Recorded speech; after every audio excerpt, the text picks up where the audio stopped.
restare lì seduto ed incassa il tuo biglietto, è solo tuo.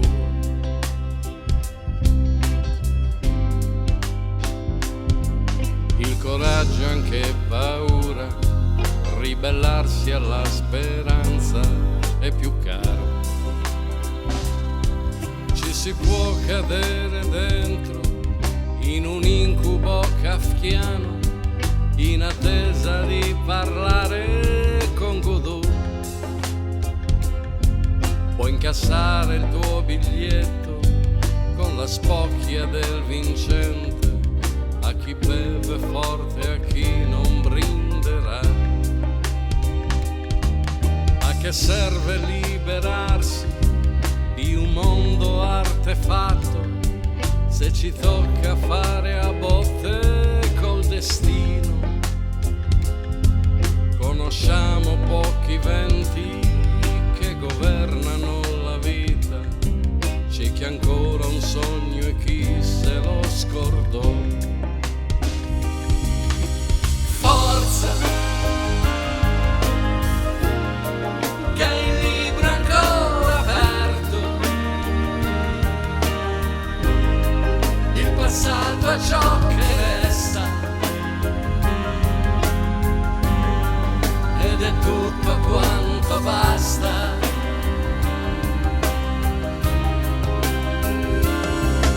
Sferza come un vento di settembre, come un'onda su uno scoglio,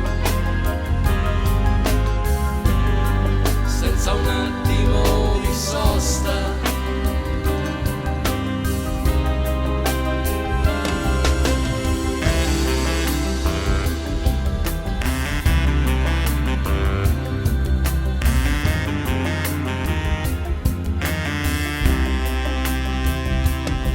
C'è chi ha perso l'innocenza al caffè di Via del Corso.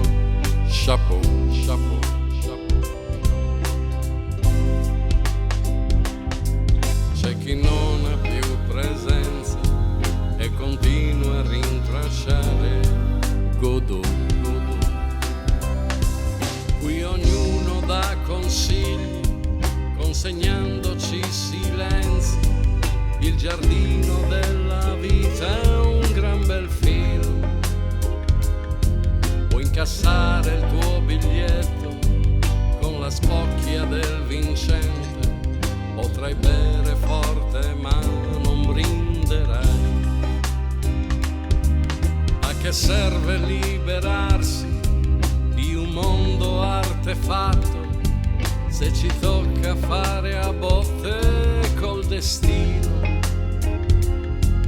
Conosciamo pochi venti che governano la vita, c'è chi ha ancora un sogno e chi se lo scordò. Forza,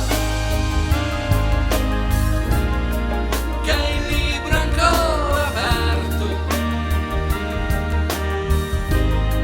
il passato è ciò che resta